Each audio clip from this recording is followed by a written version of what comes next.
We get to come to you and do a midweek Bible study. And so I want to welcome you to the extended family. Today, I want to talk about some Cinderella stories. That's what I want to talk about today. And so as you're coming on here, again, I'm glad you're here. If you could share this with anybody that you know, and maybe you're watching this when it's not live, that is awesome too. We're so glad you're here. Share this because I believe that we all are in some sort of a Cinderella story. Sharon from South Carolina, so glad you're here. Sammy Rudd and 3 others are watching from the Philippines. Awesome. Exciting that you guys are here. And while you're here, take a second and you could go to our Extended Family Facebook page and you can go there, just search Extended Family on Facebook and it'll leave here for a second, but come back and join the family there. We're wanting to really connect with people and join them into community from all around the world. Our goal is to pastor you all well on the I'm So Blessed Daily Facebook page. So let's get going here. We're going to have a quick Bible study. We're going to be in Luke 23. If you have a Bible, turn to Luke 23, or you can just play along at home and I will read it to you. Hello, Karen from Jacksonville. Glad you're here. Glad you are here. Katie from the Philippines. So awesome. So amazing. Man, this is fun. Singapore, Elizabeth, welcome. Here we go. Luke 23, verse 32. 2 other criminals were also led away to be executed with him, which is Jesus, when they arrived at the place called Skull. This is the place where Jesus was crucified. This place called Golgotha. And right here we see that it is skull in Luke 23, verse 32. You know, what's interesting about this is that this has got to be an overwhelming moment for these criminals. This has got to be a hard place for these people as they are going to be hung on a cross. And they are going to be shown to all the people there that these are apparently bad people. These aren't great people. And they're in a bad spot. And I don't know how a Cinderella story, somebody who was one way can actually get better when they're in this situation. Hello, Isabel from California. So glad you're here. Hello, Nixie Lumpe. So glad you're here. Washington State. I am awesome that you guys are so here. From Hong Kong. Hello. That is incredible.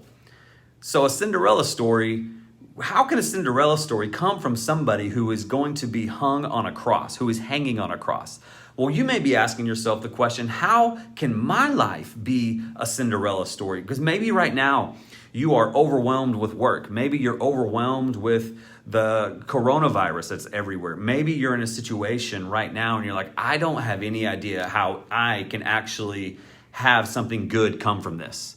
And you're in a place where it's just like, you know what? It is what it is. This is my life. I want to encourage you today. It is not just what it is. And your life can actually be just like the story that we're going to read today, where you're in a place where you feel like there's no way out, and there is a way out. And the truth is, if you don't want to watch to the very end, the truth is Jesus is the only way out of our stories. He's the only way to get out of that. He is the true Cinderella story. And so in Luke 23, we have these criminals that are being led away to be executed. Can you imagine? I mean, that's a bad day. You are being led away to be executed. And when they get to this place called the Skull, they crucified is where Jesus was also going to be crucified. They're all right there together. Jesus is in the middle, and you have somebody on the left, and you have a criminal on the right. In verse 34, Jesus said, Father, forgive them because they do not know what they are doing. And they divided his clothes and cast lots. Verse 35, the people stood there watching. And this is Luke 23, 35. The people stood there watching, and even the leaders were scoffing. He saved others. Let him save himself, if this is truly the Messiah. You see, this was happening in a public place, and people would walk by and see him. And so they're saying, oh, if he's so good, if he's this God, then he can get down and save himself. And they're just pointing and laughing and doing all these things. And the soldiers said, they mocked him, they made fun of him. And he said, again, if you're this king of the Jews, then get off the cross and save yourselves. Verse 39, then one of the criminals hanging there began to yell insults at him. Aren't you the Messiah? Save yourself and us. So we see multiple times when Jesus is hanging on the cross, people are yelling at him and people are telling him, if you're really God, then get down. If you really are him, then you could save yourselves. I mean, think about that for a second. People making fun of you and pointing at you because of how much you love Jesus. You ever been in that situation before? Where people are saying things, or maybe you don't feel safe because of your relationship with the Lord. That's what's happening right now. And somebody is next to Jesus on the cross. He is hanging there, and he uses some of his last words to insult Jesus.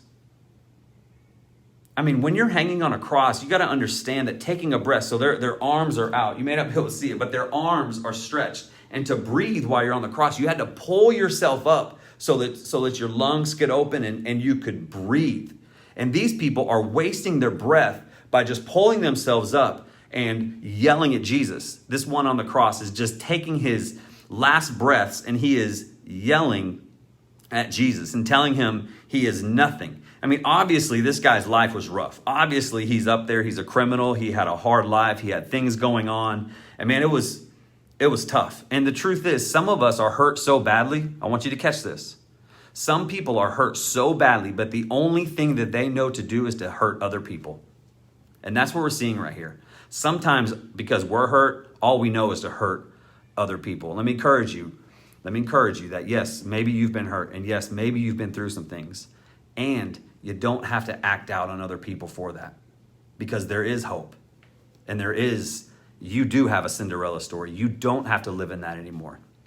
And so verse 40, if you're just joining us, of Luke 23 says this, but the other answered. So the other criminal, so the first criminal is yelling at Jesus on the cross, telling him, if you're so good, then get down and save us, just yelling at him. The other criminal on the other side says to the criminal yelling at Jesus, they're all on the cross. He says, don't you even fear God, since you are undergoing so much punishment? Verse 41, this other criminal is telling the other criminal, these criminals are having a conversation on the cross with Jesus in the middle. And he says, we are punished justly because we are getting back what we deserve for the things that we did. But this man, he's talking about Jesus, has done nothing wrong. Here's what he's saying. He's telling that other criminal, shut up. Stop. You deserve to be up here, is what he's telling that other criminal. Verse 43, and he said to him, truly I tell you, today you will be with me in paradise. You catch that? Jesus says to the other criminal that is hanging there, today you will be with me in paradise. Can you imagine what that person is thinking? That person is just like, man, this is incredible. I cannot believe that you are saying this to me. I am just sitting here trying to tell this other criminal that, man, he's got to honor you. He's got to realize that he is up here for a reason. And he says, truly, today you will be with me in paradise. And so Luke 23, I want you to see that. We're going to read that again. Luke 23, verse, let's see, where am I? 32, two other criminals were led away. Wait, where am I? Nope. Oh, verse 42. 42. He says to Jesus, whenever he tells the other criminal to shut up, he says, Jesus, remember me when you come into your kingdom. The other criminal is saying, remember me. I know that guy's yelling at you, but Jesus, remember me when you come into your kingdom. And Jesus' response is so beautiful. He says, today, to that criminal right there with him, he says, today you will be with me in paradise. You will be with me in paradise. And so maybe today you feel like you're forgotten. Maybe today you feel alone. Maybe today you feel like there's no way that I can have a better story because right now it is just awful. Life is out of control. You need to be encouraged today that Jesus never forgets you. Right there on the cross, we're seeing this conversation happen. Right there on the cross, your Cinderella story starts by Jesus never forgetting you. In verse 43, Jesus answered him, truly I tell you, today you'll be with me in paradise. And you know, right now you may be living in the garbage dump like Golgotha. You may be super messy. You feel like your life is disgusting. You feel like, man, you can't have anybody around you. You feel like you know what? There is nothing that is ever, and you are just in the dump. You are in a place where it is awful and it smells bad. Well, let me just encourage you. Paradise is coming. Because when Jesus tells that criminal, today you'll be with me in paradise, he is saying, hey, just want you to know, I'll see you in heaven. Because that criminal says, and he asks, he said, hey, don't forget about me.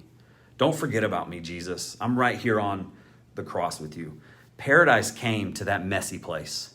And paradise, Jesus, can come to your messy place at any time. Understand that. Understand that.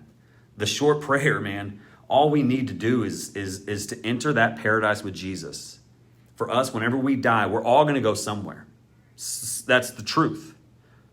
But what I want you to know is, just like he told this criminal, today you will be with me in paradise. Can you believe that? Is that you? Do you have assurance of that as well, of a relationship with Jesus Christ? If not, then a short prayer and acknowledging that Jesus is the Lord of your life. Not just something that, I love Jesus and you read the Bible. No. That you have a relationship with Jesus. Do you have that today? Do you have it? If not, I want to know. I want you to pray this prayer.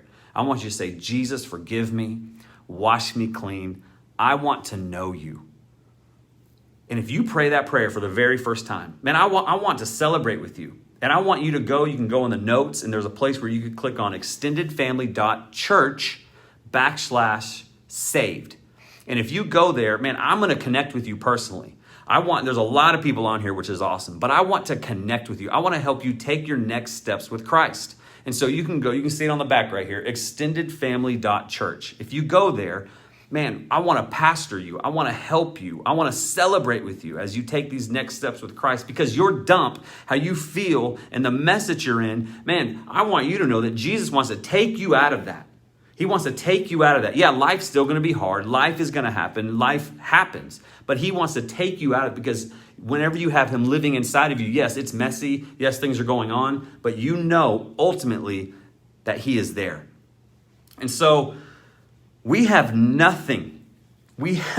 Jesus is not afraid of your darkness. Jesus is not afraid of the smell. Jesus is not afraid to step right into your mess. We have people right now who just said yes to Christ, by the way. Judith, it just emailed in saying she said yes to Jesus Christ. Jesus is not afraid of our mess. He's not afraid of it. And you know what? These people were so close to him. They were right there. 6 feet away from Jesus Christ. 6 feet away. One criminal is hurling insults at him and saying, you are not God. You are nothing. If you are, then get down from here. That's one side of it. His life is messy. Then we have another side of it. We have the other criminal, the other guy with a messy life says, hey, Jesus, don't forget me. Don't forget me. And Jesus says, hey, because you believe, because you're up there and you realize, today you'll be with me in paradise. And notice that criminal didn't get down. He didn't go and have to start a Bible study. He didn't all of a sudden have to do all these things to enter paradise. No. All he did was believe that Jesus was the Messiah. And right now that criminal is spending eternity with Jesus. Remember that your mess doesn't have to stop you in your relationship with Jesus. Hey, he's all about the mess. He's all about going in there. He's all about changing your life. So where are you today? What about your story, your Cinderella story? What criminal are you? Because we all have stuff. We all are messed up. Are you hurling insults? Or are you saying, Jesus, man, I need you. I believe in you. And I love you. That's when paradise truly comes to our mess. And so, man, I thank you guys for being here today. I thank you for jumping on. I thank you for the hearts and the thumbs up. And I thank you for those that would like to be a part of our extended family. You can go to ExtendedFamily.church so that we can join a community together. You can go there and, man, you can give, and you can submit prayer requests. You can do all sorts of things. This isn't just about us jumping on a Facebook site. This is about us actually doing life together with other believers just like you. And again, if you have never asked Jesus Christ into your heart, I want you to go to ExtendedFamily.church and push saved. And that will help us to be able to help you take your next steps with Christ. So I hope you have an amazing day. And remember, when you feel like you don't have a Cinderella story, and when you feel like, man, your life is too dark and your life is too messy, be encouraged. because Jesus can take paradise and put it in to your mess. He is the ultimate Cinderella story. He was up on that cross when everybody was saying no way that he is ever going to make it. This is all nothing. He was up on that cross and he died. And everybody's like, told you, he died. And then 3 days later, he rose from the grave and he was no longer there, which means he is alive. He is not dead. He is Jesus Christ, eternal. Have an awesome day.